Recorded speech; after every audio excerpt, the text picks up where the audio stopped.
gómìnà ìpínlẹ̀ Ògùn gómìnà Dàpọ̀ Abíọ́dún ó mà ti tú àṣírí lórí nǹkan tí ààrẹ tẹ́lẹ̀ ìyẹn ààrẹ àná ajagunfẹ̀yìntì Muhammadu Buhari tó ṣe fóun àti akẹgbẹ́ ẹ̀ tó jẹ́ gómìnà ìpínlẹ̀ Èkó gómìnà Dàpọ̀ Abíọ́dún tó sì jẹ́ kó di mímọ̀ pé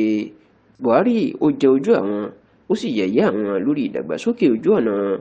márosẹ̀ ìlú Èkó sí Abẹ́òkúta tó jọ pa òun àti gómìnà Sanwó-Olú ti ìpínlẹ̀ Èkó pọ̀. Ẹ rántí pé bí wọ́n bá ń sọ àwọn ọ̀nà tí ayé wọn ti bàjẹ́ jù tó jẹ́ pé kì í ṣe ọ̀nà téèyàn tiẹ̀ gbọ́dọ̀ máa rí mọ́ èèyàn ní orílẹ̀-èdè yìí ojú ọ̀nà ìlú Èkó sí Abẹ́òkúta pàápàá láti ọ̀nà Alágbàdo títí dé Sango Ọ̀tà lọ sókè ìní òkè téńté ni ó wà nítorí pé ojú ọ̀nà náà ti bàjẹ́ kọjá sísọ. Kódà ní ọdún tó kọjá tí àwọn ààrẹ ilé ìgbìmọ̀ asòfin àgbà lórílẹ̀-èdè yìí sẹ́nẹ́tọ̀ Godswill Akpabio tó gbabẹ̀ kọjá láti lọ bá sẹ́nẹ́tọ̀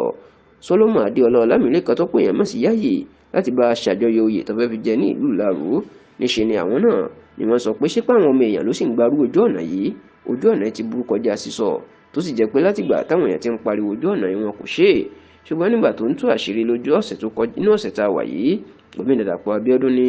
ọ̀pọ̀lọpọ̀ lẹ́tà inú wọn àti Sanwó-Olú jọ kọ sí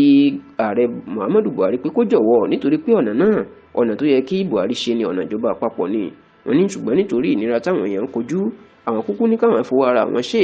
ṣùgbọ́n tó ní Buhari kò tiẹ̀ dá àwọn lóhùn wọn láwọn tó kọ lẹ́tà sí láti rán létí ó ní kò dá àwọn lóhùn tó sì fi ayé ní òun àti Sanwó-Olú lára nípa bí kò tiẹ̀ ṣe dá àwọn lóhùn rárá